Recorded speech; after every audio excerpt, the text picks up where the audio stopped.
对着你，洒臭臭的人年路，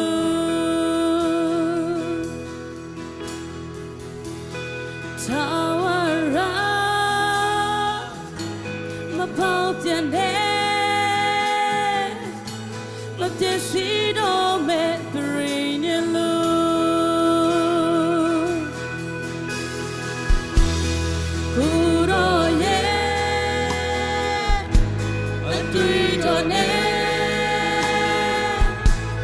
洒臭臭的人年路，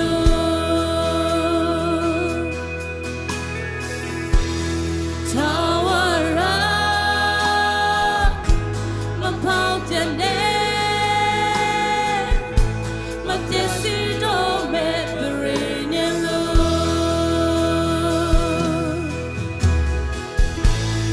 他让怕耶。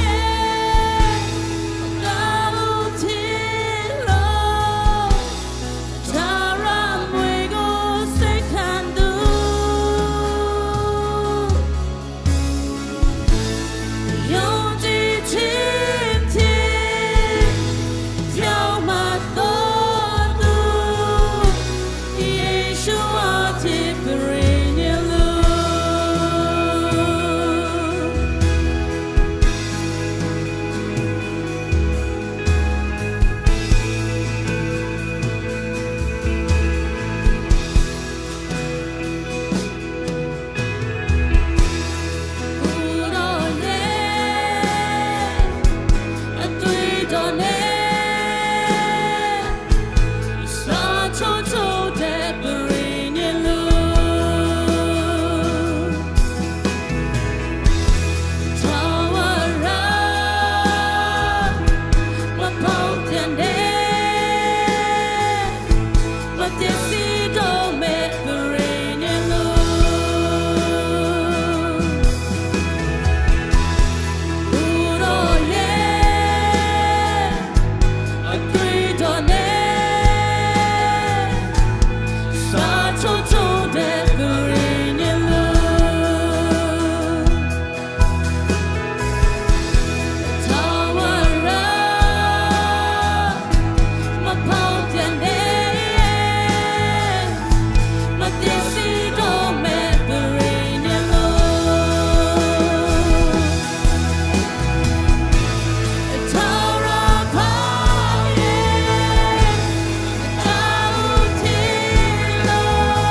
တော်သူဖြစ်တယ်အာမင်ယေရှုရဲ့သွေးတော်ကြောင့်သာကျွန်တော်တို့ဟာလွတ်မြောက်ခြင်းကိုခံစားရတာဖြစ်တယ်အာမင်ထိုယေရှုသွေးတော်လုံလောက်တယ်ဆိုတဲ့တခြင်းနဲ့ကောင်တို့ချီးမွမ်းရအောင်အားလုံးပဲရှေ့မှာလာခဲ့ကြပါဒီငယ်လေးကြီးလဲဆိုတော့နော်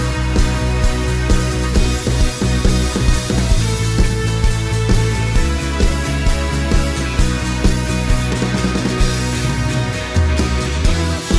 များစွာတွေယေရှုခရစ်တော်တွင်တဲ့ကိုဆုံးကတင်လို့ခြင်းကိုပဲကျွန်တော်မရှိတဲ့နာယောဂများပြောင်းပြလို့ချမ်းမာပြီဆုံးလောက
်ခြင်းတွေထဲကလည်းလုံးမြောက်စေပြီ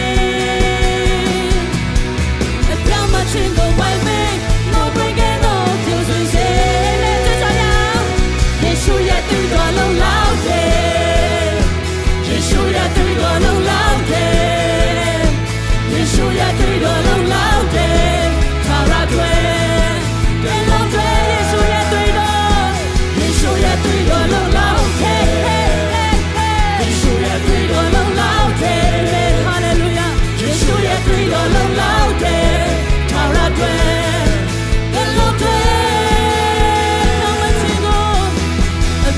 ခြင်းကိုပိုက်ပေးခဲ့ပြီ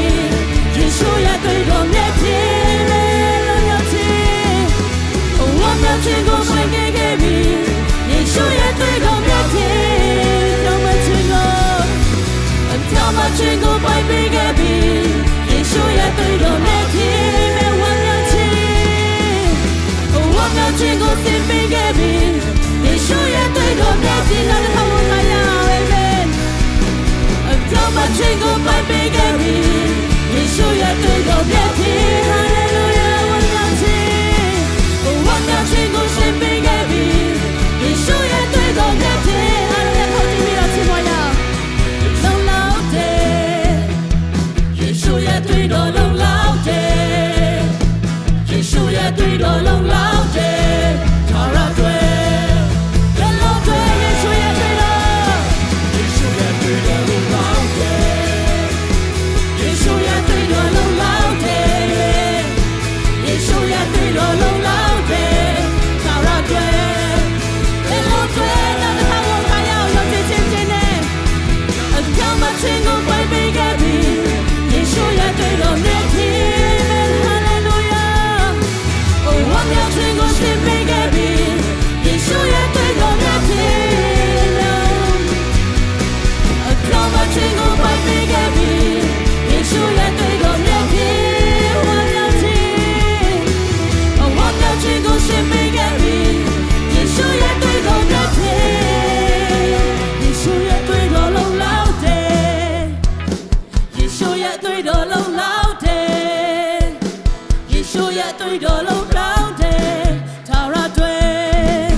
ရဲ့အတိုင်းအတွက်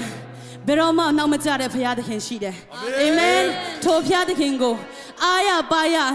ဆက်လက်ပြီးချီးမွမ်းရအောင်ဟာလေလုယာ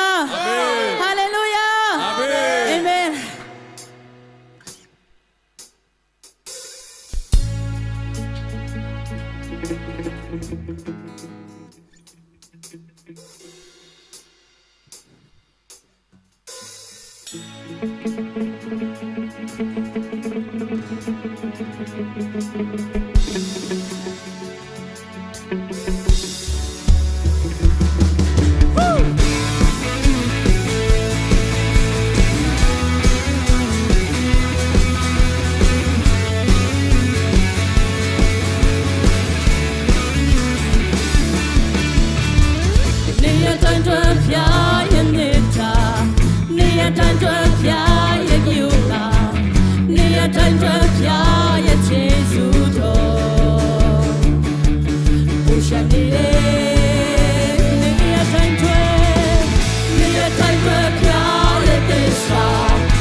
ခင်ပဲဖြစ်တယ်သင်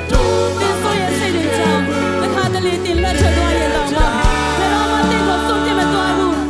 ဘယ်တော့မှတင့်ကိုစုံပြမသွားဘူးရှင်မဖြစ်နိုင်တဲ့ချိန်မှာတော့ကိုရောဖြစ်ခွင့်ပေးတာဖြစ်တယ်အိမ်နဲ့တင်ရပြည့်စည်သွားတော့အချမ်းစီတိုင်းမှာလည်းကိုရောကိုပါရှိတော်မူတာဖြစ်တယ်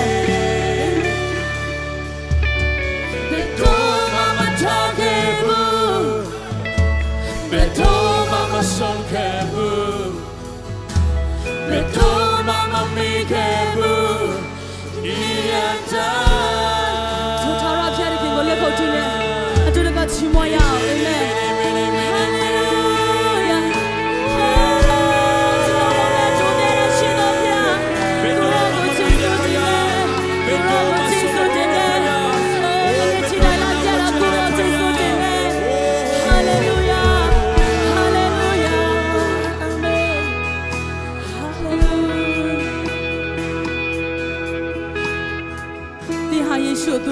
ခံရတော့သူဖြစ်တယ်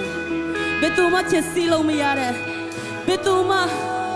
တင်းရဲ့တက်တာကိုချစ်စီးပိုင်ခွင့်မပေးတာဟာထိုထာဝရဘုရားသခင်ဖြစ်တယ်အာမင်ဟာလေလုယာဟာလေလုယာထိုထာဝရဘုရားသခင်ကိုစိတ်နှလုံးကျွမ်းမဲ့ခြင်းကိုရောရဲ့အတန်တော်ကိုနားညောင်းရအောင်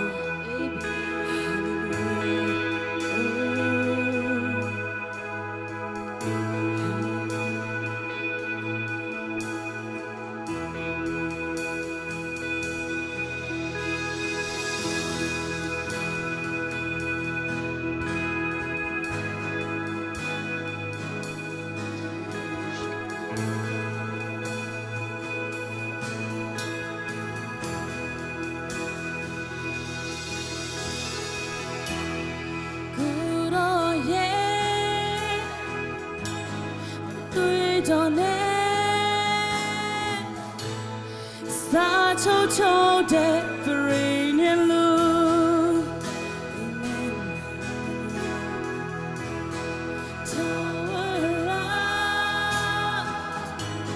the mountain there but Jesse don't make perennial look not to go higher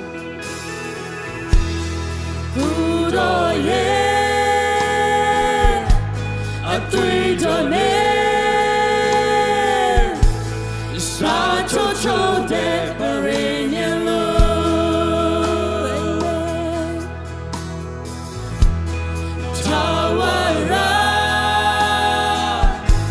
မဖောက်ပြန်တဲ့မပြတ်ရှိတော့မဲ့ပရိညာလို့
ချိုတာဖြစ်တယ်တင်စနိုင်လို့မဟုတ်ပါဘူးကိုရရဲ့ကျေးဇူးတော်ကြောင့်ပါမဖောက်ပြန်မေမကရှိတော့မဲ့ပရိညာလို့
လက်ခုပ်တီးလက်ချီးမွမ်းရအောင်အာမင်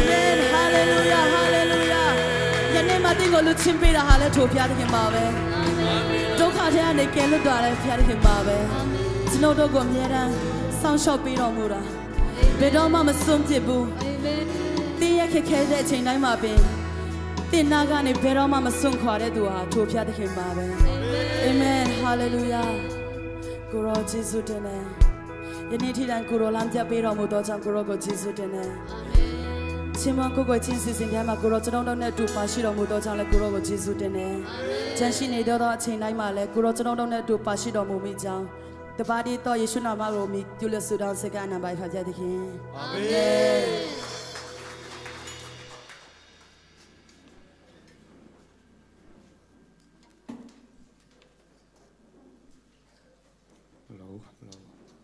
ဟာလေလုယာဟာလေလုယာဟာလေလုယာနေကောင်းကြလားချင်းမွန်းချင်းကိုကိုချင်းအလဲမှာခွန်အားရလားတန်ရှင်တို့ငယ်တို့တူထချင်းတွေခံစားရပါသလားခံစားရတဲ့ဆွင်တို့ကျွန်တော်တို့ကိုအဆောင်ပြတဲ့တန်ရှင်တို့ဝိညာဉ်တော်နဲ့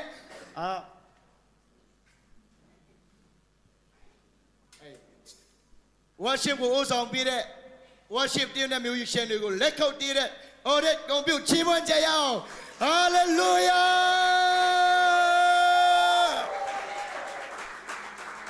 အာမင်ကျွန်တော်တို့ဟာယေရှုရဲ့အသွေးတော်အားဖြင့်ပြောင်းမခြင်းတွေရတဲ့သူဖြစ်တယ်ယေရှုရဲ့အသွေးတော်အားဖြင့်ချမ်းသာတော်သူတွေဖြစ်တယ်ကျမ်းမာတော်သူတွေဖြစ်တယ်အာမင်ဒီနေ့ဒီနေရာကိုရောက်လာတဲ့သားသမီးများရောက်ချင်တဲ့ဟာယေရှုရဲ့အသွေးတော်အားဖြင့်ကျမ်းမာခြင်းရလို့ယုံကြည်လို့ရောက်လာတဲ့သူတွေဖြစ်ကြတယ်ကောင်းချီးတွေခံစားရလို့ရောက်လာတဲ့သူဖြစ်ကြတယ်ဒါကြောင့်ဒီနေ့ဝတ်ပြုခြင်းအစီအစဉ်မှာလာရောက်ပါဝင်တဲ့သားသမီးရောက်ခြင်းစေတိုင်းရလဲဘုရားသခင်ရဲ့တူးထခြင်းတွေခံစားရမယ်လို့ယုံကြည်ပါတယ်ဒီနေ့ရက်စီအတင်းသားပဲဖြစ်နော်အပြင်ကလာတဲ့သူတွေလည်းဖြစ်ရက်စီမြန်မာစီစဉ်မှာပထမအဦးဆုံးပါဝင်ရခြင်းဖြစ်တယ်ဆိုတဲ့ညီကိုမောင်နှမများရှိခဲ့ရင်ကြည်ယူပြရိုက်လက်ကလေးထောင်ပြပါလို့မေတ္တာရက်ခံချင်ပါတယ်ရှိပါသလားရှိပါတယ်လက်ကိုဒီတော့ချူဆိုကြရအောင်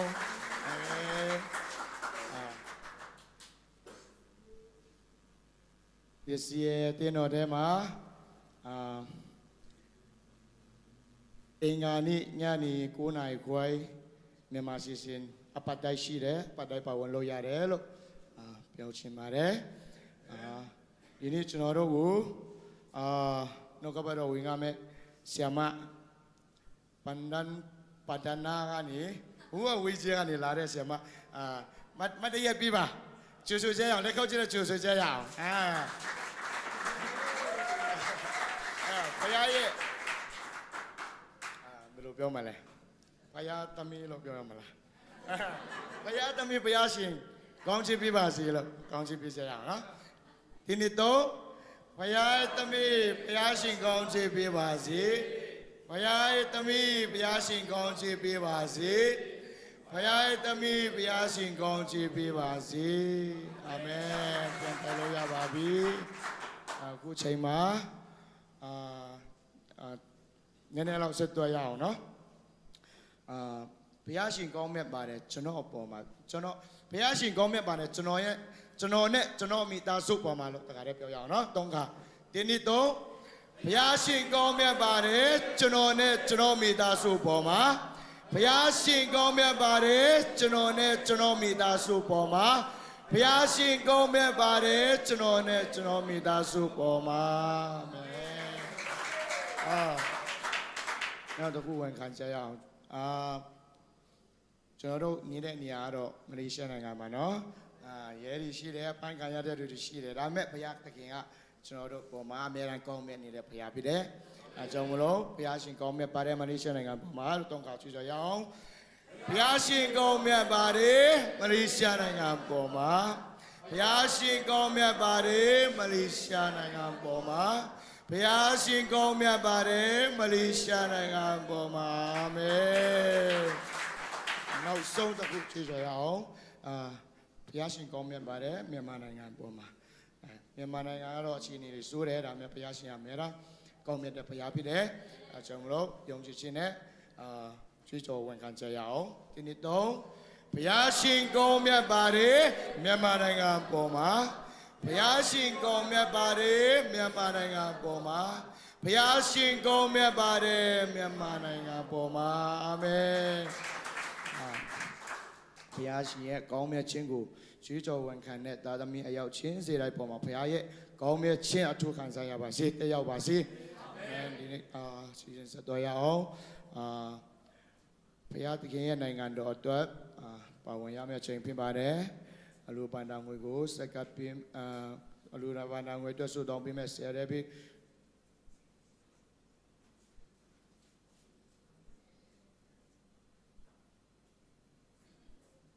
ဆရာတော်တာပြန်လို့ငွေအလိုပန္နာငွေကိုအတွက်ဆုတောင်းပေးပါကောက်ခံမြတ်တွေလည်းအလိုငွေကောက်ခံတဲ့အချိန်မှာဘုံတော်ချီးမွမ်းမြတ်သူရှိလားမသိ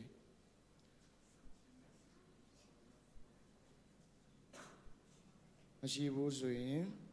worship team ကပဲနေရာယူပေးပါတောက်ခံမဲ့သူရဲ့ worship team တွေရဲ့ဆုတောင်းပေးမဲ့သူရဲ့လက်ခုပ်တီးတဲ့ကျူဆွေးကြရအောင်အာမင်ဖျားရှင်တွေအကောင်းဆုံးသောလူငယ်ကိုပြင်ဆင်ရအောင်အာမင်ကျွန်တော်တို့ဘလောက်ဖျားချစ်တယ်လေချစ်တယ်လို့နော်ကျွန်တော်တို့ပေကန်ချာဖြစ်ပါဝင်ရအောင်သူတကွဆုတောင်းစကရအောင်ဖာဖျားကိုရိုကိုကြီးစုတင်တဲ့ဒီကနေ့မှာကိုရိုကိုဝပြုကူကိုချင်းမကပဲကိုရိုပေတနာတော်မူတော့ကောင်းကြီးအများသေးကအကောင်းဆုံးသောငွေပမာဏကို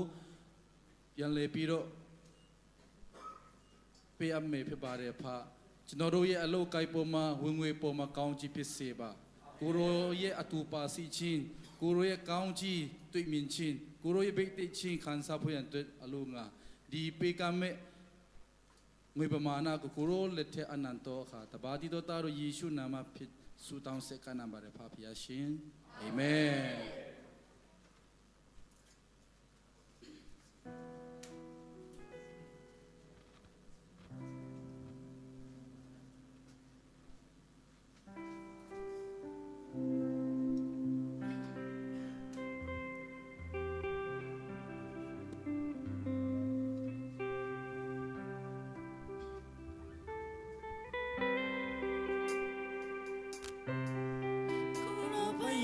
也是多么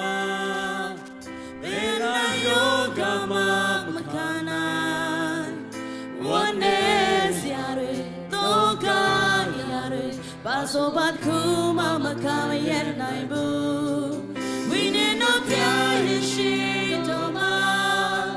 被为你所嘛不离难这也是你飘心马路那最近来不是多么，被黑是多好味。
ပြီးတော့တယ်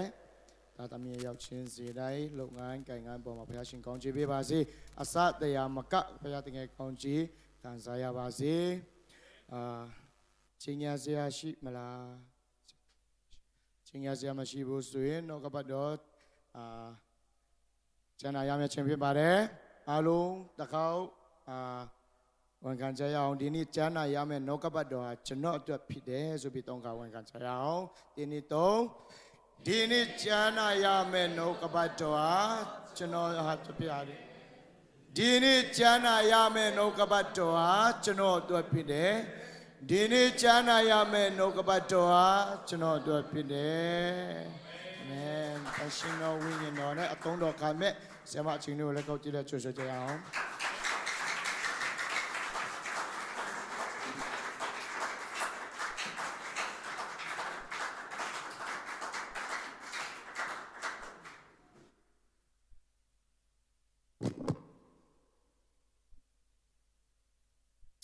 ဟာလေလုယာဒီကနေ့မြန်မာစစ်စင်မှာပြန်လဲပါဝင်ရတော့ခွင့်ပေးတဲ့ဖခင်နာမတော်ကိုထူပဲချီးမွမ်းပါတယ်ကျွန်မအခုတလို့ဆိုလို့ရှိရင်ပေါ့နော်လိုလေချောင်းနာတလို့အတန်ကဆရာလည်းမွေးနေတူတယ်ပေါ့နော်အတန်တိတ်မထွက်ချင်ဘူးပေါ့နော်အားဆိုင်ပြီးတော့ပြောရတယ်ဒါပေမဲ့ဒီနေရာမှာပေါ့နော်ရရတော့ခွင့်ပေးတဲ့ဖခင်နာမတော်ကိုထူပဲချီးမွမ်းပါတယ်ဒီကနေ့ဒီမှာရောက်ရှိလာကြတဲ့ယုံကြည်သူမောင်လေးညီမလေးတွေအကိုကြီးပေါ့နော်အကိုကြီးအမကြီးတွေပေါ်မှာလဲထူပဲကျေးဇူးတင်ပါတယ်ဖခင်ကအရောက်စီတိုင်းပေါ်ဖခင်ကောင်းချီးပေးပါစေအထူးသဖြင့်ပေါ့နော်ဒီမှာရှိတဲ့ဦးမင်းထိုက်တို့မိသားစုလဲဒီမှာပေါ့နော်မြန်မာစစ်စင်မှာပါဝင်ရတော့ခွင့်ဖခင်ကပြင်ဆင်ပေးလက်စုံတွေ့ရတော့ခွင့်ပေးတဲ့ဖခင်ကိုလည်းထူပဲကျေးဇူးတင်ပါတယ်ကျွန်မဆိုလို့ရှိရင်ပေါ့နော်ကျွန်မတို့အသင်းတော်မှာမြန်မာစစ်စင်ပြုလုပ်မယ်ဆိုတဲ့အခါမှာကျွန်မပထမဆုံးတတိယရတာဘာလို့လဲဆိုလို့ရှိရင်ဦးမြင့်ထိုက်ပါနော်ဘာလို့လဲဆိုလို့ရှိရင် तू ကဇုံမီလို့နားမလဲဘူးအဲ့ဒီတော့ကြောင်တခါတည်းကျရင်ဖျားရှိခိုးလာတယ်နားမလဲပဲနဲ့ထိုင်တဲ့အခါမှာကျွန်မအရင်အားနာတာဖြစ်တယ်အဲ့ဒီတော့ကြောင်အိုးမြန်မာစီစဉ်ရှင်းကောင်းပါပဲဆိုပြီးတော့ဆရာတွေကလည်းစီစဉ်တယ်ဒါပေမဲ့နေ့အကြာကြီးပေါ့နော်မဖြစ်မြောက်ဘူးတိုးတော်လည်းပဲဒီနေ့မှာပေါ့နော်မြန်မာစီစဉ်ဖြစ်မြောက်တဲ့အခါမှာတကယ်ပဲအထူးတတိရတာဖြစ်တယ်ဦးမြင့်ထိုက်ဘယ်တော့လာမလဲပေါ့နော်ကျွန်မကတကယ်ပဲအထူးတတိရတာဖြစ်တယ်ကျွန်မတို့စူတောင်းခြင်းအဖြစ်တော်လည်းကောင်းတတိရတဲ့အရာတွေဖျက်ရှင်အားဖြစ်မြောက်ရတော့ခွင့်ပေးတယ်ဒီနေ့ဦးမြင့်ထိုက်တော်လည်းကောင်းနုညံထိတ်တော်လည်းကောင်းပေါ့နော်ဒေါ်ညံထိတ်ပေါ့နော်မြန်မာလိုဆိုရင်တော်ပေါ့နော်ဦးဆိုတော့တော်ပေါ့နော်ဆိုတော့မိသားစုစုံလင်းဖျက်ရှင်ကပူဆောင်ပေးတယ်တကယ်ဆိုရင်တို့အရင်အလုံးများမယ်လို့ကျွန်မထင်တယ်ဒါပေမဲ့ဒီကနေ့ဖျက်ခင်အတွက်ပါဝင်ရခြင်းကတကယ်ပဲမို့မြတ်တာဖြစ်တယ်နောက်ရက်များမှာလဲပေါ့နော်ကျွန်မတို့သူတို့ကချင်းမန်ကိုခွဲရအောင်ဘုမင်းထိုက်အနေနဲ့လဲအော်ဘလို့ဖြစ်တာလဲဘလို့ချင်းဝန်းတာလဲလို့စိတ်ထဲမှာပေါ့နော်တွေးကောင်းတွေးနိုင်တယ်ပေါ့နော်ဒါပေမဲ့ကျမတို့ပါဝင်လေးကျမတို့ကဒီဝတ်ပြုကိုးကွယ်ခြင်းမှာပေါ့နော်ကျမတို့ကထူးပဲလွတ်မြောက်လာမှာဖြစ်ပါတယ်အဲ့ဒီအတွက်ကြောင့်နောက်ရက်များမှာလည်းပါဝင်ဖို့ရထူးပဲဖိတ်ခေါ်ခြင်းပါတယ်ဒီမှာနုဆဆန်းလည်းပထမဆုံးချိန်တင်တယ်နော်ဟုတ်လားဟုတ်တယ်နော်နောက်နေ့များမှာလည်းပါဝင်ဖို့ရခေါ်ဖိတ်ခြင်းပါတယ်ရောက်စီတိုင်းကျမတို့ဖျက်ခင်မျက်နှာကိုရှာဖွေလဲပေါ့နော်ကျမတို့မြန်မာစီစဉ်မှာလည်းပါဝင်ရအောင်လို့ခေါ်ဖိတ်ချင်ပါတယ်ဒီကနေ့အတွက်ကျမနှုတ်ကပတ်တော်ဝင်ကားဖို့ရန်အတွက်ဆရာကမနေ့ကပြောတဲ့ခါမှာပေါ့နော်ကျမဘာပြောရမလဲလို့ကျမကစဉ်းစားတဲ့ခါမှာဒီအတော်တွင်းမှာဖျက်ခင်ကျမကိုစကားပြောတာစကားပြောတဲ့အရာတခုရှိတယ်ပေါ့နော်အဲ့ဒီအရာကိုအခြေခံလဲကျမဒီနေ့ဟောပြောချင်ပါတယ်အဲ့ဒီအရာကတော့ဘာလဲဆိုလို့ရှိရင်နှုတ်ကပတ်တော်ဆိုတဲ့အရာဖြစ်တယ်နှုတ်ကပတ်တော်ဆိုတဲ့အခါမှာပေါ့နော်ကျမအသက်တာထဲမှာလဲကျမကစားပေါ့နော်ဒီမှာရှိတဲ့တငယ်ချင်းတွေကခံစားမိမှာဖြစ်တယ်ကျမတို့ခန္ဓာကိုယ်ကတော့ဖျားကြောင်ရောက်တယ်ဒါပေမဲ့အသက်တာထဲမှာအိုးဖျားခဲ့လို့တော့တိုင်းသက်ရှင်ပါသလားဖျားခင်ငါ့ကိုဒီတိုင်းဖြစ်စေခြင်းဘာမလားဆိုပြီးတော့ကျမတို့လမ်းပြောင်းနေတယ်လို့ကျမတို့တွေးတောတဲ့အချိန်ပေါ့နော်ကျမတို့ရှိတာဖြစ်တယ်ကျမလည်းဒီတလောအဲ့လိုပဲခံစားတယ်အော်ငါ ဘယ်ထိရောက်နေပြီလဲလူကသာဖျက်ချောင်းရောက်တာပေါ့နော်တခါကျရင်အားနေတယ်ပေါ့နော်ကျမတို့စိတ်ကဝိညာဉ်ကစကျမတို့ပြင်ပန်းတဲ့ခါမှာပေါ့နော်ကျမတို့အားနေတတ်တာဖြစ်တယ်အဲ့ဒီချိန်မှာဖျက်ခင်ကကျမကိုဘယ်လိုစကားပြောလဲဆိုလို့ရှိရင်အိုးငါသမီးနင်ဘယ်လန်းထိရောက်နေပြီလဲလမ်းလွဲနေပြီလားဒါမှမဟုတ်သွားမယ့်နေရာမသိတော့ဘူးလားကိစ္စမရှိဘူးအင်္ဂလိပ်လိုဆိုလို့ရှိရင်ပေါ့နော်တချို့လူတွေပြောတတ်တယ် back to the bible ဆိုတဲ့အတိုင်းပဲပေါ့နော်ငါနှုတ်ကပတ်တော်အတိုင်းပြန်လာခဲ့ငါစီပြန်လာခဲ့ငါလမ်းပြမယ်ငါနေ့အတွက်ကျန်စီရှိတယ်ဆိုပြီးတော့ဖျက်ခင်ကျမကိုစကားပြန်ပြောတယ်ပေါ့နော်အဲ့ဒီခါမှာအိုးအရင်ပဲခွန်အားရတယ်ကျမကိုဖျက်ရှင်စကားပြောတဲ့ຢာကပါလဲဆိုလို့ရှိရင်139ခုမြောက်သောစာလံအပိုင်းငယ်105ပေါ့နော်အားလုံးလွတ်ရကြလားလွတ်ရကြလားနှုတ်ကပတ်တော်ဒီအကျွန်ုပ်ခြေရှိမှမိခွဲဖြစ်၍ငါဤလမ်းခီကိုလင်းစေပါ၏ပေါ့နော်အဲ့ဒီနှုတ်ကပတ်တော်အဖြစ်ဖျက်ခင်စကားပြောတယ်တခါလဲကျမချာမယ်လို့တဲ့ခါမှာအဲ့ဒီနှုတ်ကပတ်တော်ကပေါ့နော်ကျမစိတ်ထဲမှာအရန်ပေါ်လာတဲ့ခါမှာကျမတခါဖတ်ဖိုးတယ်ပေါ့နော်အဲ့ဒီတိုင်းပဲကျမကိုဖျက်ခင်စကားပြောတဲ့ခါမှာအိုးဟုတ်သားပဲကိုရောရဲ့နှုတ်ကပတ်တော်နှုတ်ကပတ်တော်ကသာကျမကိုပေါ့နော်သမီးကိုလမ်းမှန်တော့ပို့စေတာဖြစ်တယ်ဆိုပြီးတော့ကျမအဲ့ဒီနှုတ်ကပတ်တော်ကိုစင်ချင်အောင်မေးလဲပေါ့နော်ကျမအဲ့ဒီနှုတ်ကပတ်တော်ကိုစင်ချင်တယ်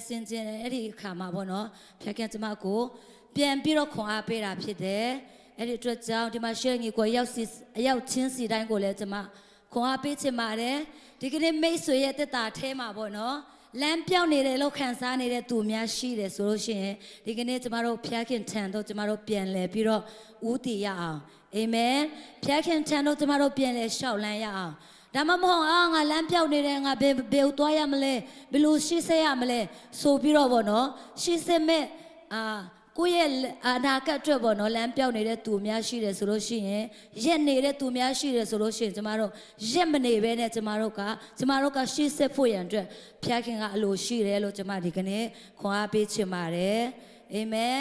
ထို့အတွက်ကြောင့်နှုတ်ပတ်တော်ဆိုတဲ့ခေါင်းစဉ်နဲ့ကျမဒီကနေ့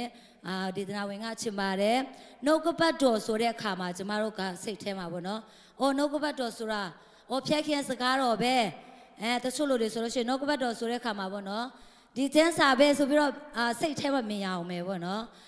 ဟုတ်တယ်ဒါကျမ်းစာပဲနှုတ်ကပတ်တော်ပဲဆိုပြီးတော့မြင်အောင်တဲ့လူလည်းရှိမယ်အဲ့ဒီချက်ပို့ပြီးတော့နေတဲ့အရာကဘာလဲဆိုလို့ရှိရင်ပေါ့နော်နှုတ်ကပတ်တော်ဆိုတဲ့အရာကဘယ်သူလဲဆိုလို့ရှိရင်ကျမတို့ကိုကယ်တင်တဲ့သခင်ယေရှုကိုယ်တိုင်ဖြစ်တယ်အာမင်အဲ့ဒီအရာကိုဘယ်မှာတွေ့ရလဲဆိုလို့ရှိရင်ရှင်ယောဟန်အခန်းကြီး1အခန်းငယ်1ကနေ9ဂျေဇုပြည့်အကွန်ရှော့ပေးပါလိုက်ဘောနော်ဒီနေ့ချမ်းနေတယ်ဆိုတော့အကွန်ဂျေဇုပြည့်ရှော့ပေးပါအားလုံးကျန်းစာအဆင်ပြေတယ်ဆိုလို့ရှင် PowerPoint နဲ့ပေါ့နော်ကျမတို့တူတကွဖတ်ရအောင်ရှင်ယောဟန်ခရစ်ယာန်အခန်းကြီး1အငယ်1ကနေ9တူတကွဖတ်ရအောင်အစအဦး၌နှုတ်ကပတ်တော်ရှိ၏နှုတ်ကပတ်တော်သည်ဖျားသခင်နှင့်အတူရှိ၏နှုတ်ကပတ်တော်သည်လည်းဖျားသခင်ဖြစ်တော်မူ၏ထိုနှုတ်ကပတ်တော်သည်အစအဦး၌ဖျားသခင်နှင့်အတူရှိ၏ထိုနှုတ်ကပတ်တော်သည်ခတ်သိမ်းသောအရာတို့ကိုဖန်ဆင်းတော်မူ၏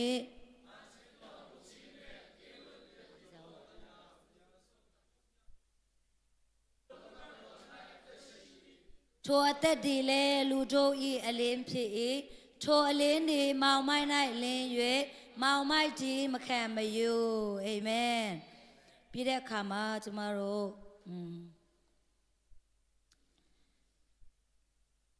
โอเคအဲ့ဒီပဲရင်ဖတ်ရအောင်ပေါ့နော်ကျမအခုနဖတ်တဲ့ဒီဟာမဟုတ်ပဲနဲ့ခုနဖတ်တဲ့139ခုမြောက်သောစာလံအပိုင်းငယ်105မှာဆိုလို့ရှင်ဗာပြောထားလဲဆိုလို့ရှိရင်နှုတ်ကပတ်တော်ဒီအကျွန်ုပ်ခြေရှိမှမီးခွက်ဖြစ်ရွယ်တယ်ဗောနော်ပြောထားတာဖြစ်တယ်နှုတ်ကပတ်တော်ကိုဗာနဲ့ယဉ်ညွန်းထားလဲဆိုလို့ရှိရင်မီးခွက်အနေနဲ့ယဉ်ညွန်းထားတာဖြစ်တယ်မီးခွက်ဆိုတာကသူ့ရဲ့ဂုဏ်သက်တိကဘာကိုပေးလဲဆိုလို့ရှိရင်အလင်းပေးတယ်ကျမတို့အရင်တော့ကပေါ့နော်မီးခွက်သုံးတယ်ဒီမှာဆိုလို့ရှိရင်မီးတီးကစားပေါ့နော်မီးချောင်းသုံးတယ်ပေါ့နော်အဲ့ဒီအတိုင်းပဲအရင်တော့ဆိုလို့ရှိရင်မီးခွက်ကိုသုံးတာဖြစ်တယ် အဲ့ဒီမီးခွက်ကဘလို့အကျိုးပေးလဲဆိုလို့ရှိရင်အဲ့ဒီမီးခွက်ရှိခြင်းအဖြစ်ပေါ့နော်အကျွန်ုပ်၏လမ်းခေးကိုလင်းစေပါ၏ဆိုတဲ့ကဲ့သို့ကျမတို့ရဲ့လမ်းခေးကိုလင်းစေတာဖြစ်တယ်မီးခွက်ရဲ့လမ်းပြပေးခြင်းအဖြစ်ပေါ့နော်အဲ့ဒီမီးခွက်ရဲ့အလင်းအဖြစ်ကျမတို့ကသွားခြင်းတဲ့နေရာခရီးတစ်ခုကိုသွားမယ်ဆိုပါဆိုပေါ့နော်အဲ့ဒီခရီးတစ်ခုကိုရောက်ဖို့ရန်အတွက်ဘာလိုအပ်လဲဆိုလို့ရှိရင်နေ့မှာတော့တိတ်မလိုအပ်ဘူးဒါပေမဲ့ညမှာဆိုလို့ရှိရင်မောင်နေတဲ့နေရာမှာပေါ့နော်ဘာလိုအပ်လဲဆိုလို့ရှိရင်အလင်းလိုအပ်တာဖြစ်တယ်အလင်းဘာဖြစ်လို့လိုအပ်လဲဆိုလို့ရှိရင်သွားမဲ့နေရာကောင်းကောင်းလေးမြင်နိုင်ဖို့ရန်အတွက်ဒါမှမဟုတ်ပေါ့နော်ကျမတို့သွားမဲ့လမ်းခီးကချောမွေ့လားဘာအန်ဒရီတွေရှိလဲဒီဘက်သွားရင်ဘာဖြစ်နိုင်လဲဒီဘက်သွားရင်ဖြောင်ဖြူမလားဒီဘက်သွားရင်စင်ပြေမလားဆိုတာအစပေါ့နော်ကျမတို့ရှင်းရှင်းလင်းလင်းမြင်နိုင်ဖို့ရန်အတွက်ကျမတို့ကအဲ့ဒီမီးခွက်ကိုလိုအပ်တာဖြစ်တယ်ထိုနည်း၎င်းပဲကျမတို့အသက်တာထဲမှာလဲအဲ့လိုမျိုးလမ်းပြပေးနိုင်မဲ့ပေါ့နော်အလင်းရှင်ကိုကျမတို့အသက်တာထဲမှာလိုအပ်တာဖြစ်တယ်အာမင်အဲ့ဒီအလင်းရှင်ကဘယ်သူလဲဆိုလို့ရှိရင်ကျမတို့ခုနရှင်ယောဟန်ခရစ်အခန်းကြီး1ငယ်9မှာဖတ်တဲ့အထဲမှာကျမတို့တွေ့ရတာဖြစ်တယ်အဲ့ဒီအထဲမှာဆိုလို့ရှိရင်အစအဦး၌နှုတ်ကပတ်တော်ရှိတဲ့အဲ့ဒီနှုတ်ကပတ်တော်ကဘယ်သူလဲဆိုလို့ရှိရင်ယေရှုခရစ်ကိုယဉ်ညွှန်းတာဖြစ်တယ်အာမင်နှုတ်ကပတ်တော်ဟာအစအဦးနဲ့ရှိတယ်တဲ့အစအဦးကျန်တဲ့ပုဂ္ဂိုလ်တွေကပြောတဲ့အခါမှာပေါ့နော်အစအဦးဆိုတဲ့အခါမှာကျမတို့ကရှင်ရောကပ္ပဦးကျမ်းခန်းကြီး1ငယ်1မှာဆိုလို့ရှိရင်အစအဦး၌ဖျားသခင်ဒီကောင်းကင်နဲ့မြေကြီးကိုဖန်ဆင်းတော်မူ၏လို့ကျမတို့ဖတ်တယ်ပေါ့နော်အဲ့ဒီအထဲမှာဆိုလို့ရှိရင်အစအဦး၌ဖျားခင်ဒီကောင်းကင်နဲ့မြေကြီးကိုဖန်ဆင်းတယ်အဲ့ဒီဖန်ဆင်းတဲ့အရာမတိုင်မီကလေးကဘယ်သူရှိလဲဆိုလို့ရှိရင်ယေရှုခရစ်ကရှိနေတာဖြစ်တယ်အာမင်နှုတ်ကပတ်တော်ဒီဖျားသခင်နဲ့အတူရှိ၏တဲ့အဲ့ဒီကောင်းကင်နဲ့မြေကြီးကိုဖန်ဆင်းတဲ့သူကဘယ်သူလဲဆိုလို့ရှိရင်ဖျားသခင်ဖြစ်တဲ့အတွက်ကြောင့်အဲ့ဒီယေရှုကလည်းပေါ့နော်အဲ့ဒီနှုတ်ကပတ်တော်ဖြစ်တဲ့ယေရှုကလည်းဖန်ဆင်းတဲ့အထဲမှာပါဝင်တဲ့သူတယောက်ဖြစ်တယ်ဆိုတာလည်းဒီမှာတွေ့ရတာဖြစ်တယ်ထိုနှုတ်ကပတ်တော်ဒီအစအုံ၌ဖျားခင်တဲ့အတူရှိ၏နှုတ်ကပတ်တော်ဒီခတ်သိမ်းသောအရာတို့ကိုဖန်ဆင်းတော်မူ၏ဖန်ဆင်းတော်မူခြင်းနဲ့ကင်းလွတ်လျက်ဖြစ်သောအရာတစ်စုံတစ်ခုမျှမရှိတဲ့ဒီအရာကိုချစ်ခြင်းအဖြစ်ကျမတို့တက်တာထဲကျမတို့ဒီကျမ်းစာထဲမှာပေါ့နော်။ဘာတွေ့ရလဲဆိုလို့ရှိရင်ယေရှုကနှုတ်ကပတ်တော်ဆိုတဲ့ယေရှုကပေါ့နော်။အစအဦးမှာရှိတဲ့သူဖြစ်တယ်။ဖျားခင်နဲ့အတူပါရှိတဲ့သူဖြစ်တယ်။ဖျားခင်နဲ့အတူသွားလာတဲ့သူဖြစ်တယ်။ပြီးတဲ့အခါမှာသူကိုယ်တိုင်လည်းဖျားခင်ဖြစ်တယ်ဆိုတဲ့အရာကိုတွေ့ရတာဖြစ်တယ်။ပြီးတဲ့အခါမှာဖန်ဆင်းတဲ့အရှင်အာမင်ယေရှုကဖန်ဆင်းတဲ့အရှင်ဖြစ်တယ်ဆိုတဲ့အရာလည်းဒီမှာတွေ့ရတာဖြစ်တယ်။ပြီးတဲ့အခါမှာဗာဆက်ပြောလဲဆိုလို့ရှိရင်ထိုနှုတ်ကပတ်တော်၌အသက်ရှိ၏တဲ့အသက်ရှင်တဲ့နှုတ်ကပတ်တော်ဖြစ်တယ်။စာအုပ်ချင်းချင်းမတူဘူးပေါ့နော်။ကျမတို့ဖတ်နေတဲ့နှုတ်ကပတ်တော်ကကျမတို့ကိုစကားပြောနေတဲ့နှုတ်ကပတ်တော်ကအသက်ရှင်တဲ့နှုတ်ကပတ်တော်ဖြစ်တာဖြစ်တယ်။အာမင်။မယုံဘူးဆိုလို့ရှိရင်ပေါ့နော်တခြားစာအုပ်တွေဝတ္ထုတွေဖတ်ကြည့်လိုက်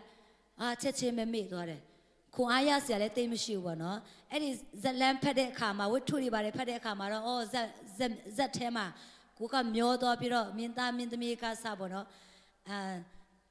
စိတ်ထဲမှာပေါ့နော်ဆွဲလန်းတယ်ဒါပေမဲ့ဒီနှုတ်ကပတ်တော်ကိုဖတ်တဲ့အခါမှာဒီနှုတ်ကပတ်တော်ကကျမတို့ကိုဘယ်လိုစကားပြောလဲဆိုလို့ရှိရင်အသက်ရှင်တဲ့နှုတ်ကပတ်တော်ဖြစ်တဲ့အတွက်ကြောင့်ကျမတို့အသက်တာကိုခွန်အားဖြစ်စေတာဖြစ်တယ်ကျမတို့အားနေတဲ့ချိန်မှာခွန်အားနေတဲ့ချိန်မှာကျမတို့လမ်းပြောင်းနေတဲ့ချိန်မှာကျမတို့ခုနပြောတဲ့အတိုင်းပဲပေါ့နော်လမ်းပြောင်းနေတယ်ဘယ်လိုဆက်သွားရမလဲဘယ်လိုရှေ့ဆက်ရမလဲအနာဂတ်ပြောင်းနေတဲ့ချိန်မှာပြင်လဲဒီနှုတ်ကပတ်တော်ကိုကျမတို့ဖတ်ရွတ်တယ်ဆိုလို့ရှိရင်ဒီနှုတ်ကပတ်တော်ကိုကျမတို့ကနေရာပေးတယ်ဆိုလို့ရှိရင်တကယ်ပဲကျမတို့ကိုလမ်းပြပေးနိုင်တဲ့နှုတ်ကပတ်တော်ဖြစ်တာဖြစ်တယ်အာမင်တို့ကြောင့်အသက်ရှင်တဲ့နှုတ်ကပတ်တော်ဖြစ်တာဖြစ်တယ်ပြီးတဲ့အခါမှာဘာဆက်ပြောလဲဆိုလို့ရှိရင်ထိုအသက်တည်လဲလူတို့ဤအလင်းဖြစ်၏တဲ့သူကိုယ်တိုင်ပင်အသက်ဖြစ်တယ်သူကိုယ်တိုင်အသက်ဖြစ်အောင်တာမကပဲနဲ့ပေါ့နော်လူတွေအတွက်လူသားတွေအတွက်အလင်းဖြစ်တာဖြစ်တယ်အာမင်ဒီကနေ့ယေရှုခရစ်အားဖြင့်ကျမတို့ကအလင်းကိုရရှိတာဖြစ်တယ်ယေရှုခရစ်အားဖြင့်အလင်းကိုရရှိပြီးတော့ထိုအလင်းအားဖြင့်ကျမတို့ကအိုးယေရှုကငါရဲ့ကယ်တင်ရှင်ပါလားအိုးငါကိုတေချင်းကနေထမြောက်စေတာတေချင်းကနေငါ့ကိုလွတ်မြောက်စေတော်သူဖြစ်တယ်ဆိုပြီးတော့ပေါ့နော်ကျမတို့က ယေရှုခရစ်အဖြစ်ကျမတို့ကထိုအလင်းကိုတိကျပေါ့နော်ကျမတို့ကမြင်နိုင်တာဖြစ်တယ်အဲ့ဒီအတွက်ကြောင့်ကျမတို့အလင်းပေးတဲ့ထိုယေရှုအဖြစ်ကျမတို့ကအလင်းကိုရတယ်ယေရှုအဖြစ်ကျမတို့ကလွတ်မြောက်တော်သူဖြစ်တယ်ဆိုတဲ့အကြောင်းဒီကနေ့ကျမပြောချင်တာဖြစ်ပါတယ်ရှင်ယောဟန်အခန်းကြီး8ရှင်ယောဟန်ခရစ်အခန်းကြီး8အငယ်7မှာဆိုလို့ရှင်ဘာပြောထားလဲဆိုလို့ရှင်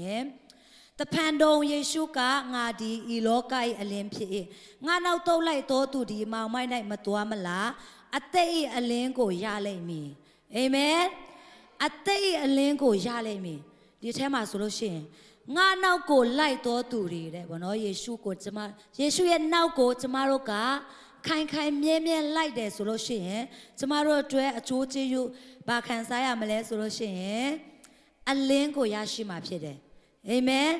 ထိုအလင်းကဘယ်တော့မှမြန်မာနိုင်ငံမီးလို့ပေါ့နော်ခဏပြက်တယ်မြန်မာနိုင်ငံမှာဆိုလို့ရှိရင်ခဏပြက်တယ်ဒါပေမဲ့ကျမတို့ကိုပေးတဲ့အလင်းကကျတော့မပြက်တော့ဘူးအာမင်ကျမတို့ထိုအလင်းကိုခိုင်မြဲစောက်ကင်ထားတယ်ဆိုလို့ရှိရင်ထိုအလင်းကကျမတို့ကိုအမြဲတမ်းလမ်းပြနေမှာဖြစ်ပါတယ်အာမင်ထိုအတွက်ကြောင့်ကျမတို့ကိုအသက်ပေးတဲ့ကျမတို့ကိုအလင်းပေးတဲ့ယေရှုကိုကျမတို့အမြဲတမ်းဆင်ခြင်အောင်မရမှာဖြစ်ပါတယ်အာမင်ထိုအတွက်ကြောင့်ဒီနှုတ်ကပတ်တော်တည်ဟူသောယေရှုကိုကျမတို့စာငတ်ရအောင်အာမင်ကျမတို့နေရာပေးရအောင်အငယ်စနစ်မှာပြောထားလဲဆိုလို့ရှိရင်ထိုသူကိုလက်ခံသမျှသောသူတည်ဟူသောကိုရောကိုယုံကြည်သောသူတို့အားဖျားသခင်သားဖြစ်ရသောခွင့်ကိုပေးတော်မူ၏တဲ့အာမင်ထိုနှုတ်ကပတ်တော်ဖြစ်တဲ့ယေရှုကိုကျမတို့ကယုံကြည်လက်ခံတယ်ဆိုလို့ရှိရင်ကျမတို့ကသားဖြစ်ရသောခွင့်ခံစားရတာဖြစ်တယ်ကျမတို့ကြိုးစားလို့ဒါမှမဟုတ်ကျမတို့တတ်နိုင်လို့ကျမတို့ပတ်စံရှိလို့ကျမတို့ကသားဖြစ်ရတာမဟုတ်ဘူးထိုသူကိုလက်ခံတယ်ဆိုလို့ရှိရင်အာမင်။အော်ငါအတွက်အလင်းပေးပါလား။ငါအတွက်လှုပ်ပေးပါလား။အော်ငါအတွက်အလင်းဖြစ်တယ်ဆိုပြီးတော့ကျမတို့ကယုံကြည်လက်ခံခြင်းအဖြစ်ကျမတို့ကသားအရာကိုစစ်ခံရသောသူတွေဖြစ်တာဖြစ်တယ်။အာမင်။ထို့အတွက်ကြောင့်ကျမတို့ကိုအသက်ပေးတဲ့ထိုနှုတ်ကပတ်တော်ကိုကျမတို့ယုံကြည်ရအောင်။အာမင်။နှုတ်ကပတ်တော်ကကျမတို့ကိုအသက်ရှင်ခြင်းအခွင့်ကိုပေးစွမ်းနိုင်တာဖြစ်တယ်။ဟေဘရဲအခန်းကြီး4အငယ်7ကျမတို့တူကွာဆက်လက်ပြီးတော့ဖတ်ရအောင်ဟေဘရဲဩဝါဒစာအခန်းကြီး4အငယ်7ကျမဒီကနေ့ကျမပြောချင်တဲ့ပထမဆုံးအရာကဘာလဲဆိုလို့ရှိရင်ဒီကနေ့ကျမတို့သိတဲ့ပေါ့နော်ဒီနှုတ်ကပတ်တော်ကျမတို့ယုံကြည်တဲ့နှုတ်ကပတ်တော်ကကျမတို့ကိုထာဝရအသက်ပေးနိုင်တယ်ဆိုတဲ့အကြောင်းကျွန်မဒီကနေ့ပထမအဆုံးကျွန်မပြောချင်ပါတယ်အာမင်ကျွန်မတို့ကအိုးဒါနှုတ်ကပတ်တော်ပဲဖျက်ခင်စကားတော်ပဲဆိုပြီးတော့သိုံတတ်ပဲကျွန်မတို့ကသိဖို့ရန်ဖျက်ခင်အလိုမရှိဘူးကျွန်မတို့ကအိုးဒီနှုတ်ကပတ်တော်ကတကယ်ပဲအသက်ရှင်ပါလားငါကိုတကယ်ပဲအလင်းပေးပါလားအိုးငါအတွက်တကယ်ပဲအသက်ရှင်ပါလားအိုးငါအတွက်လွတ်မြောက်ရလမ်းပါလားဆိုပြီးတော့တိမြောက်ဖို့ရန်လဲဒီကနေ့ဖျက်ခင်ကျွန်မတို့ကိုအလိုရှိတာဖြစ်တယ်အဲ့ဒီအတွက်ကြောင့်ပထမဆုံးချက်အနေနဲ့ဖျက်ခင်ရဲ့နှုတ်ကပတ်တရားတော်ကကျွန်မတို့ရဲ့အသက်တာကိုအသက်ရှင်ခြင်းကိုပေးစွမ်းနိုင်တယ်ဆိုတဲ့အရာကိုကျွန်မပြောချင်ပါတယ်နံပါတ်1အနေနဲ့ဟေဘရဲအခန်းကြီး4အငယ်7တူတကွဖတ်ရအောင်ဖျားခင်ရဲ့နှုတ်ကပတ်တရားတော်ဒီအသက်ရှင်ခြင်းတကိုးနဲ့ပြုတ်ပင်ခြင်းတန်လက်တကာတို့ထက်ခြင်းနဲ့ပြည့်စုံတွေဖြစ်၍အသက်နဲ့စိတ်ဝိညာဉ်ကို၎င်းအယိုးစင်းနဲ့ခြင်းစီကို၎င်းပိုင်းခြား၍ထုတ်ခြင်းခွင့်တတ်၏စိတ်နှလုံးကြံစီများကိုလည်းသိမြင်တတ်၏အာမင်ဒီထဲမှာဆိုလို့ရှိရင်ဗာပြောထားလဲ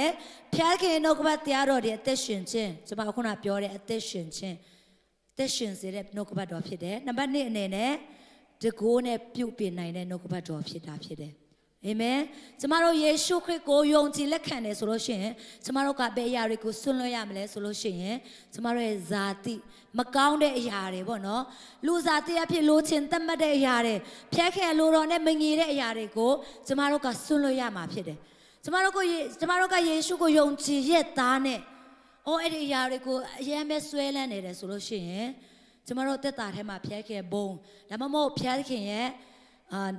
အလုံးလုံးချင်းကကျမတို့တက်တာထဲမှာထင်ရှားမှာမဟုတ်ဘူးအဲ့ဒီအတွက်ကြောင့် ကျမတို့ရဲ့အသက်တာထဲမှာကျမတို့ယေရှုကိုယုံကြည်လက်ခံပြီးတဲ့အခါမှာပေါ့နော်ကျမတို့ဖခင်ကိုပြုပြင်ဖို့ရန်ကျမတို့ကအခွင့်ပေးဖို့ရန်ဖခင်အလိုတော်ရှိတာဖြစ်တယ်အာမင်တကိုးနဲ့ပြုပြင်ခြင်းနဲ့နှုတ်ကပတ်တော်ကတာပေါ့နော်ပြုပြင်လို့မရတဲ့အရာတွေကိုပြုပြင်စေနိုင်တာဖြစ်တယ်ကျမတို့လူအနေနဲ့ကျမတို့ကိုယ်တိုင်ပေါ့နော်စဉ်းစားကြည့်ကိုယ့်တက်တာထဲမှာစဉ်းစားကြည့်မယ်ဆိုလို့ရှိရင်အိုးငါဒီအရာငါမလုပ်နိုင်တော့ဘူးတချို့လူတွေဆိုလို့ရှိရင်ပေါ့နော်သူတို့အရက်တောက်တာကစဆေးလေးတောက်တာကစပေါ့နော်လူအနေနဲ့အော်အရင်ခက်တယ်ဒါကငါနေ့အများကြီးသုံးဆွဲလာတာပဲဒါမှမဟုတ်တချို့လူတွေဆိုလို့ရှိရင်အခုလူငယ်တွေဆိုလို့ရှိရင် game တအားဆွဲတယ်ပေါ့နော်အိုးဒါငါစဉ်းစားမယ်ပေါ့နော်ဒါ game ဆော့တယ်ဆိုလို့ရှိရင်အရင်ကောင်းတယ်လေ feeling ကပေါ့နော်နိုင်ခါနေနေအဲ့လိုမျိုးပေါ့နော်တကယ်လည်းမနိုင်ဘူးဒါပေမဲ့နိုင်ခါနေနေလိုမျိုးgame ကဆွဲဆောင်တယ်တအားဆွဲဆောင်တယ်ကလေးတွေကစပေါ့နော် game တအားကြိုက်တာဖြစ်တယ်ဖုန်းကြည့်ချင်တဲ့ကလေးတွေကစအခုခေတ်ကပေါ့နော်တအားတိုးတက်တဲ့အခါမှာအရင်တော့ကဆိုလို့ရှိရင်မွေးရစေဝါကစဆေးလိပ်တွေအရက်သေးစာတွေပဲခစ်ပေါ်တာပေါ့နော်ဒါပေမဲ့အခုချိန်မှာအဲ့ဒီຢာတွေပဲမဟုတ်တော့ဘူးလူတွေကိုပေါ့နော်စာတန်ကပဲຢာတွေနဲ့ဆွဲဆောင်လဲဆိုလို့ရှိရင်ဖုန်းအားဖြစ်တော်လကောင်းအမျိုးမျိုးပေါ့နော်အခုချိန်မှာဆိုလို့ရှိရင် Facebook မှာမမဟုံအရန်ပေါ်တယ်ပေါ့နော်ယောက်ျားလေးတွေtemptation ရမ်းများတယ်ပေါ့နော်အားလုံးသိတယ်နော်အားလုံးရည်ကြတယ်ဆိုတော့သိတယ်ပေါ့နော်တအားပဲဆွဲဆောင်တာဖြစ်တယ်လောကအရာတွေကလူတွေကိုတအားပဲဆွဲဆောင်တာဖြစ်တယ်အဲ့ဒီဆွဲဆောင်တဲ့အရာတွေကနေကျမတို့ကပြုတ်ပင်ဖွင့်ရလိုအပ်တာဖြစ်တယ်ယေရှုကိုယုံကြည်ယုံပဲကျမတို့မလုံလောက်ဘူးကျမတို့အသက်ရှင်တဲ့အခါမှာအလင်းကဲတော့ကျမတို့အသက်ရှင်ဖွင့်ရဖျားခဲ့အလိုတော်ရှိတာဖြစ်တယ်ထိုအလင်းကဲတော့အသက်ရှင်ဖွင့်ရကျမတို့ကကိုမပြုတ်ပြနိုင်တဲ့အတွက်ကြောင့်နှုတ်ကပတ်တော်ကိုနေရာပေးလက်ပြုတ်ပြင်ဖွင့်ရဖျားခဲ့အလိုတော်ရှိတာဖြစ်တယ်အာမင်ကျမတို့ချင်းချင်းပြောကြည့်ညီကိုမောင်နှမတွေကစလင်မယားတွေလဲပေါ့နော်နင်ဒါလို့တော့မကောင်းဘူးမလုံးနဲ့နင်တလူလို့တော့မကောင်းဘူးမလုံးနဲ့ဆိုတာကစကျမတို့တစ်ခါတလေကြာရင်အကြံပေးတတ်တယ်ပေါ့နော်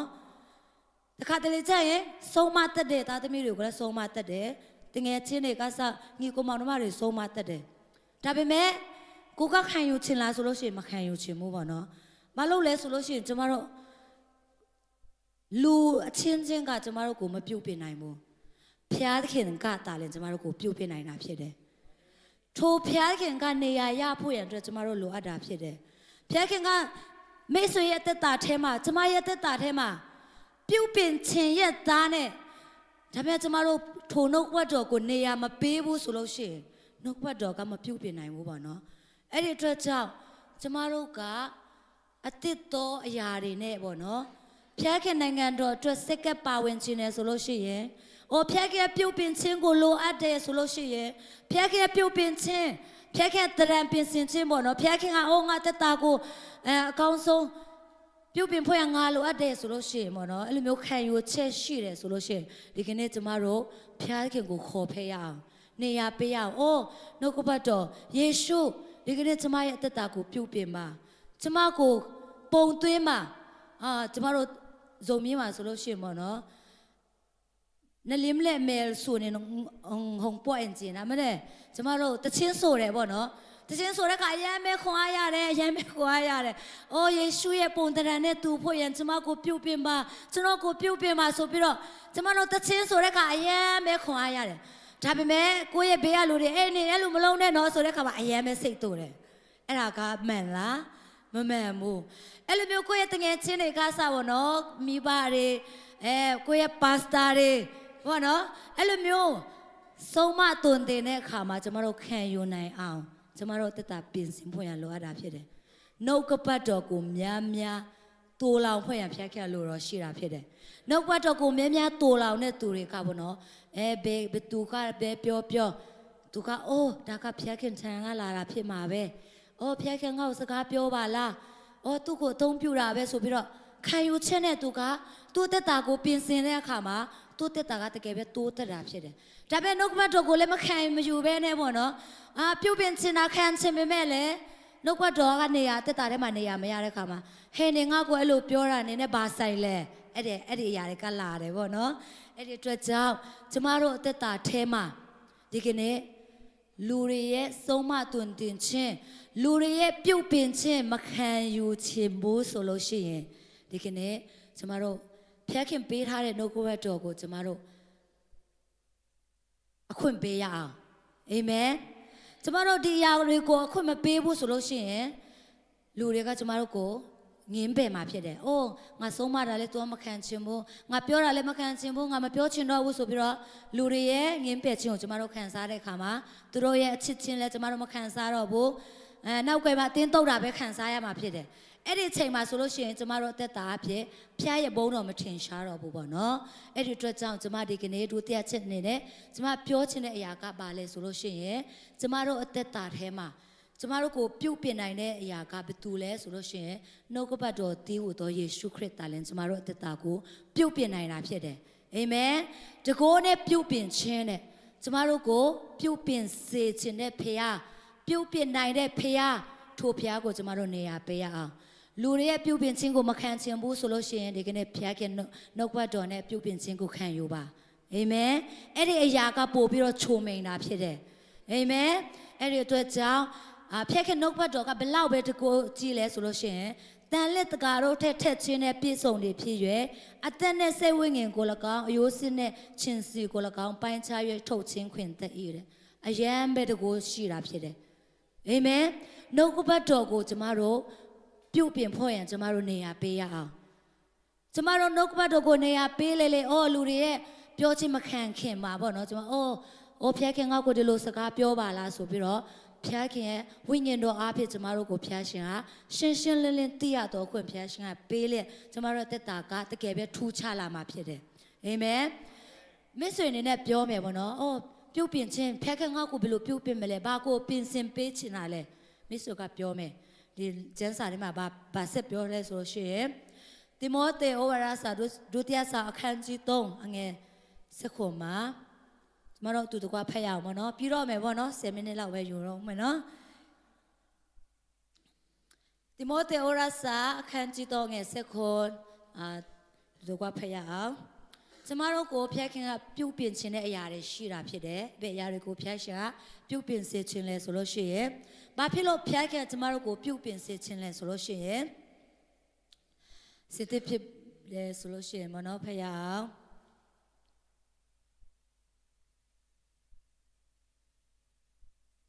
โอเคကျမနောက်ကနေပေါ့နော်သူက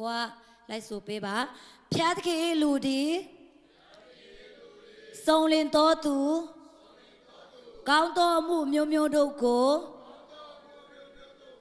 ပြုစုခြင်းအလို့ငါပင်စင်တော်သူဖြစ်မိအကြောင်းโอเคဒီမှာရက်ထားရအောင်ပေါ့နော်ဒီထဲမှာဆိုလို့ရှိရင်ဖျားခင်ကျမတို့တက်တာပြုတ်ပြင်ဖို့ရန်ဘာဖြစ်လို့လိုအပ်တယ်လို့ပြောလဲဆိုလို့ရှိရင်ပေါ့နော်ဖျားသခင်ရဲ့လူဒီစုံလင်တော်သူကျမတို့ကစုံလင်တော်သူဖြစ်ဖို့ရန်ဖျားသခင်ရဲ့အမြင်မှာစုံလင်တော်သူဖြစ်ဖို့ရန်ဖျားခင်အလိုတော်ရှိတာဖြစ်တယ်အာမင်ကျမတို့အနေနဲ့ပြောမယ်ငါမစုံလင်ဘူးလူဖြစ်တဲ့အတွက်ကြောင့်အမြဲတမ်းမားတယ်အဲ့လိုမျိုးဆင်ခြင်ပေးတဲ့အချိန်လည်းရှိနိုင်တယ်ဒါပေမဲ့ဖျားခင်က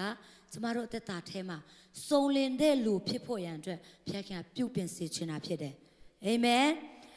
ကောင်းသောအမှုမျိုးမျိုးတို့ကိုပြုစုခြင်းအလို့ငါတဲ့ကောင်းတဲ့အရာတွေကိုပြုစုဖို့ရန်ဖျားခင်အလိုတော်ရှိတာဖြစ်တယ်ကျမတို့တစ်ခါစဉ်းစားမယ်ငါကမလုပ်နိုင်ဘူးငါကမတတ်နိုင်ဘူးဆိုပြီးတော့ကျမတို့ကတခုခုလုပ်မယ်ပေါ့နော်ကောင်းတဲ့အရာတွေကိုလုပ်မယ်ဆိုလို့ရှိရင်ကျမတို့ကမလုပ်နိုင်တဲ့အရာတွေပဲစဉ်းစားပြီးတော့စိတ်ဓာတ်ကြတယ်အဲ့လိုမျိုးနေဖို့ရန်ဖျားခင်အလိုမရှိဘူးအာမင်ကိုတတ်နိုင်သလောက်ဖျားခင်လမ်းပြတဲ့အရာတွေဖျားခင်ပေးတဲ့တာဝန်တွေဥပမာဆိုပါဆိုပေါ့နော်ကျမတို့ဖျားခင်ကကျမတို့ကိုလှုပ်ပေးတယ်အလုပ်ထဲမှာဆိုလို့ရှိရင်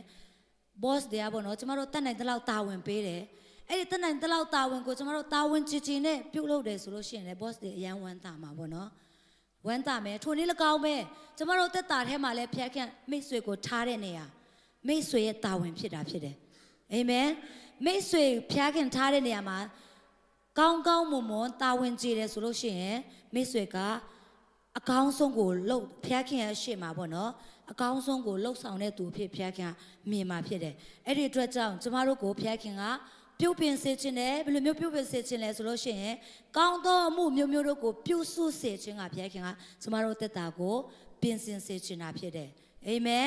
အဲ့ဒီအတွက်ကြောင့်ကျမတို့တက်တာထဲမှာတစ်ခါတလေကြာရင်နှုတ်ကပတ်တော်အဖြစ်ဆုံးမဩဝါဒတွေလာတတ်တယ်ပေါ့နော်ဆရာမအဖြစ်တော်၎င်းဒီနှုတ်ကပတ်တော်အဖြစ်တော်၎င်းဖျားခင်ကစကားပြောတတ်တယ်ဆုံးမဩဝါဒပေးခြင်းပြီးတဲ့အခါမှာအပြစ်ကိုဖော်ပြတယ်ကျမတို့တက်တာထဲမှာကိုယ့်ရဲ့အပြစ်ကိုပြုတ်မားမိတဲ့အပြစ်တွေကိုလုံမိတဲ့အပြစ်တွေပေါ့နော်ကျမတို့အပြစ်ဆိုလို့ရှိရင်ဘယ်သူမှမမြင်အောင်ကျမတို့ဖွက်ထားခြင်းတယ်ဒါပေမဲ့တခါတလေကျရင်ဖျားခင်ကပေါ့နော်ကျမတို့အဲ့ဒီအပြစ်တွေနဲ့ချီနှောင်ဖို့ရန်ဖျားခင်အလိုမရှိတဲ့အခါမှာအဲ့ဒီလူတယောက်အားဖြစ်တော်၎င်းဆရာမတွေအားဖြစ်တော်၎င်းကိုယ့်ရဲ့မောင်နှမအားဖြစ်တော်၎င်းကိုယ့်ရဲ့အချစ်ဆုံးတငယ်ချင်းအားဖြစ်တော်၎င်းဖျားခင်ကဖော်ပြတတ်တယ်အဲ့လိုမျိုးအချိန်မှာပေါ့နော်ကျမတို့ကစိတ်ဆူဖို့ရန်ဖျားခင်လို့မရှိဘူး။အော်ငါဒီရောက်ကိုပြုတ်ပြင်မှဖြစ်မယ်။ဖျားခင်ငါကိုပြုတ်ပြင်ဖို့ရန်စကားပြောပါလားဆိုပြီးတော့ခံယူဖို့ရန်ဖျားခင်လို့တော့ရှိတာဖြစ်တယ်။ပြီးတဲ့အခါမှာဖြောင်းမစွာပြုတ်ပြင်ပေးတယ်တဲ့ဖျားခင်ကကျမတို့တက်တာထဲမှာပေါ့နော်ပြုတ်ပင်ပေးတဲ့အခါမှာကျမတို့ကိုကောင်းကောင်းမွန်မွန်နဲ့ကျမတို့ကိုပြုတ်ပင်ပေးတာဖြစ်တယ်ကျမတို့ရန်သူတွေဆိုလို့ရှိရင်ကျမတို့အနာဂတ်လည်းမကြည့်တော့ဘူးပေါ့နော်သူတို့ခလက်စားချီချင်တာပဲရှိတယ်ဒါပေမဲ့ကျမတို့ဖျားခင်ကျမတို့ရဲ့အနာဂတ်ကိုပိုင်ဆိုင်တဲ့ဖျားကျမတို့ကိုရွေးနှုတ်တဲ့ဖျားကျမတို့ကိုသားအရာပေးတဲ့ဖျားဖြစ်တဲ့အတွက်ကြောင့်ကျမတို့အနာဂတ်အတွက်အကောင်းဆုံးသောအရာတွေနဲ့ပြုတ်ပင်ပေးလက်ဖြောင်းမခြင်းအရာတွေနဲ့ကျမတို့ကိုပြုတ်ပင်ပေးတဲ့ဖျားဖြစ်တယ်ဆိုတဲ့အရာလဲကျမတို့ကနေပြောပြချင်ပါတယ်ပြီးတဲ့အခါမှာတရားကိုတွင်တင်ခြင်းယေရှုကိုပြုတ်တတ်၏တဲ့အာမင်သူ့ရဲ့တရားအားဖြင့်လဲကျမတို့ကိုတစ်ခါကျရင်တွင်တင်တယ်နှုတ်ကပတ်တော်အားဖြင့်ကျမတို့ကိုစကားပြောတဲ့အချိန်လဲရှိတာဖြစ်တယ်အဲ့ဒီအတွက်ကြောင့်ကျမတို့ဒီကနေ့ကျမတို့သက်တာထဲမှာနှုတ်ကပတ်တော်ဖြစ်တဲ့ယေရှုခရစ်အားဖြင့်ကျမတို့သက်တာထဲမှာစကားပြောခြင်းတွေပြုတ်ပင်ခြင်းတွေကျမတို့ခံစားရတဲ့အခါမှာကျမတို့လိုက်လဲနဲ့ခံယူဖို့ရန်ဒီကနေ့ဒီမှာရှိတဲ့အရောက်စီတိုင်းကိုကျမတိုက်တွန်းချင်ပါတယ်အာမင်ပြီးတဲ့အခါမှာဒါဝိမင်းကြီးကပြောထားလဲဆိုလို့ရှိရင်136ခုမြောက်သောစာလံအပိုင်းငယ်7မှာဆိုလို့ရှိရင်ကိုရောကိုမပြစ်မှာပဲနေနိုင်မင်းအကြောင်းနှုတ်ကပတ်တော်ကိုနှလုံးထဲမှာတူထားပါပြီတဲ့ဒါဝိမင်းကိုယ်တိုင်ကပေါ့နော်မင်းသူကတကယ်ပဲဘယင်ဖြစ်တာဖြစ်တယ်ဒါပေမဲ့သူတက်တာထဲမှာဘလောက်ပဲဘယ်လိုလဲအမြင့်ဆုံးနေရာရောက်ပလေစေပေါ့နော်သူတက်တာထဲမှာဖျားခင်နှုတ်ကပတ်တော်ကိုတူထားတယ်ဆိုတဲ့အရာကိုတွေ့မြင်နိုင်တာဖြစ်တယ်ဖျားခင်နှုတ်ကပတ်တော်ကိုတူထားတဲ့အခါမှာသူတက်တာထဲမှာလဲသူလဲပြစ်မှားတယ်ပေါ့နော်တခါပြစ်မှားတယ်ဒါပေမဲ့နှုတ်ကပတ်တော်အများကြီးသူ့အထဲမှာရှိတဲ့အခါမှာအဲ့ဒီအမှားအဖြစ်သူကလဲမကြပဲနဲ့ပေါ့နော်ဖျားခင်ရှေ့မှာဝန်ခံပြီးတော့ဖျားခင်ရှေ့မှာသူတက်တာကိုပြန်လဲပြီးတော့ပြုတ်ပြင်တဲ့အခါမှာပြန်လဲပြီးတော့တိဆောက်ခြင်းကိုသူကခံစားရတာဖြစ်တယ်အာမင်ထိုနေ့၎င်းမဲ့ဒီမှာရှိတဲ့ညီကိုမောင်တို့မှများအရောက်စီတိုင်းကျမတို့တက်တာထဲမှာပြိုလဲတဲ့အရာတွေရှိကောင်းရှိနိုင်တယ်ဖျားခင်ကိုပြစ်မှားတဲ့အရာတွေလည်းရှိကောင်းရှိနိုင်တယ်အပြစ်တွေအများကြီးပြိုလို့တဲ့အရာလည်းရှိကောင်းရှိနိုင်တယ်ဒါပေမဲ့ကျမတို့စေတကြဖွေရန်ဖျားခဲ့လို့မရှိဘူးဒါကနှုတ်ပတ်တော်အားဖြင့်ကျမတို့အသက်တာကိုပြန်လဲပြီးတော့ဆင်ခြင်လဲတည်ဆောက်ရအောင်အာမင်ကျမတို့လဲကြတဲ့အခါမှာကျမတို့ကိုထူမဖို့ရန်အတွက်ဒါဝိမင်းကဲ့သို့ကျမတို့ဒီနှုတ်ကပတ်တော်ကိုအများကြီးတူထားဖို့ရန်ဖျက်ခဲ့အလိုတော်ရှိတာဖြစ်တယ်။မိတ်ဆွေအနေနဲ့နှုတ်ကပတ်တော်ကိုမတူထားဘူးဆိုလို့ရှိရင်ဒုက္ခရောက်တဲ့အခါမှာတနတ်ဆိုလို့ရှိရင်ကြည်စံမရှိဘူးပေါ့နော်။ဥပမာတနတ်ကပဲကြည်စံရှိမှပဲအသုံးဝင်တာဖြစ်တယ်။ကျမတို့နှုတ်ကပတ်တော်ကလည်းတူထားမှပဲကျမတို့ရဲ့အသက်တာထဲမှာအသုံးဝင်မှာဖြစ်ပါတယ်။အာမင်။ထို့အတွက်ကြောင့်ဒီမှာရှိတဲ့အရောက်စီတိုင်းကျမတို့လဲကြမသွားရအောင်လူတွေရဲ့ကဲ့ရဲ့ချင်းငင်းဆဲချင်းကစပေါ့နော်အမျိုးမျိုးဆင်းရဲဒုက္ခတွေထဲကနေကျမတို့လွတ်မြောက်ဖို့ရန်စုံစမ်းနှောက်ယှက်ခြင်းတွေထဲကနေလွတ်မြောက်ဖို့ရန်ကျမတို့မကြော်လွားနိုင်တဲ့အခက်ခဲတွေကနေကျမတို့လွတ်မြောက်ဖို့ရန်အတွက်ကျမတို့နှုတ်ကပတ်တော်ကိုဆွေးမြဲဖို့ရန်ဖျက်ခဲ့လို့တော့ရှိတာဖြစ်တယ်အာမင်နှုတ်ကပတ်တော်ကိုမြတ်တိုးထားဖို့ရန်ဖျက်ခဲ့လို့တော့ရှိတာဖြစ်တယ်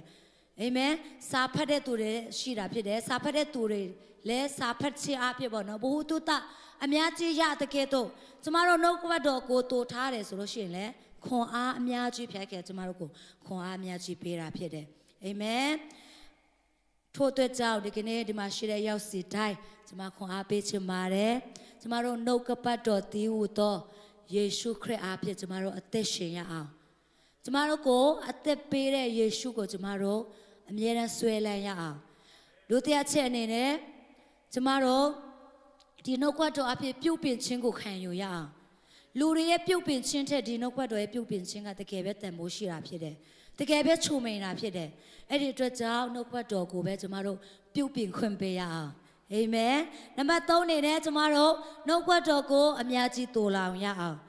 လူတွေပြောတဲ့နှုတ်ကပတ်တော်ထက်ကျမတို့ထဲမှာရှိတဲ့နှုတ်ကပတ်တော်ကကျမတို့ကိုခွန်အားပေးတဲ့အခါမှာအရင်ပဲခွန်အားရတာဖြစ်တယ်အဲ့ဒီအတွက်ကြောင့်အရောက်စီတိုင်းဒီကနေ့မြန်မာစီစဉ်ကိုလာရောက်ကြတဲ့အရောက်စီတိုင်း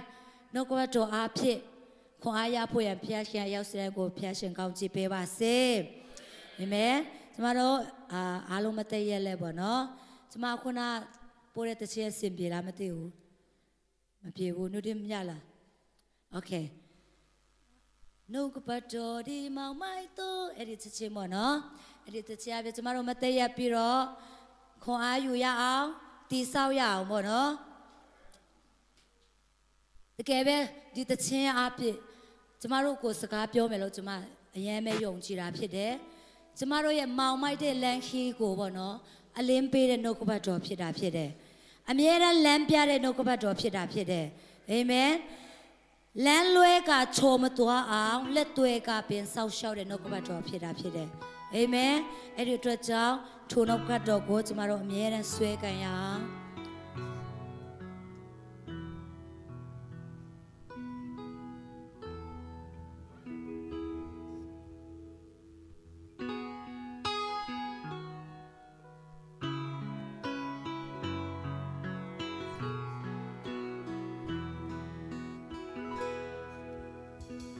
ပတ်တော်ဒီမောင်မိုက်တော့ငါ၏လမ်းခီးလင်းစေပြီစီမံကိန်းတော်လမ်းညွန်ပြဖို့ဆောင်နေစေပြီကိုရောနေချစ်သွေးဖို့နေစင်သွန်တဲ့လမ်းနေဘဝရဲ့တန်တွေရင်ချလို့လာဆွေးရနောက်တစ်ခေါက်ထပ်ဆိုရအောင်နှုတ်ကပတ်တော်ဒီ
တက်တာတည်တည်ကိုဆုတောင်းဆက်ကကြရအောင်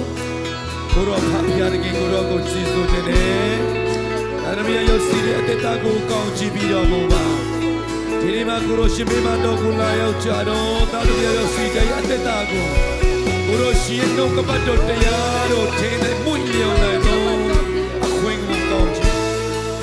ကြည့်ပြီးတဲ့တော်မူပါကျွန်တော်ရဲ့ရှင်နိုင်အကျိုးတပြည့်မနဲ့တိုင်းမှာဖတ်နေကြတယ်အဲ့ဒီနှုတ်ကပတ်တော်တရားအပြင်ယောစီတဲ့အတက်တာကိုလမ်းပြဖို့ဆောင်တော်မူပြီးပြန်ပတ်တော်တရားလာတဲ့ကျွန်တော်ကိုဖို့ဆောင်တော်မူပါအိုကိုရောရှင်နဲ့တော်အရာများကျွန်တော်တို့တွေ့ကောင်းတဲ့အကြံစီများကိုကျွန်တော်ပတ်တဲ့အကြံစာနှုတ်ကပတ်တော်တရားတော်အပြင်ဖွင့်ပြပေးတဲ့တော်မူပါကိုရောကိုကျေးဇူးတင်နေဒီညနေခင်းမှာလေစမချီနုစီကနေဂျာနာရတဲ့နှုတ်ကပတ်တော်တရားများကိုပြီးတဲ့ပြီးတဲ့တော်မူပြီးတယောက်စီတဲ့အသက်တာ၌ထူမပြီးတော့ဒီဆောက်ပြီးတော့တရားတော်ဖြစ်ဖို့ရအတွက်ကောင်းချီးပြီးတဲ့တော်မူပါ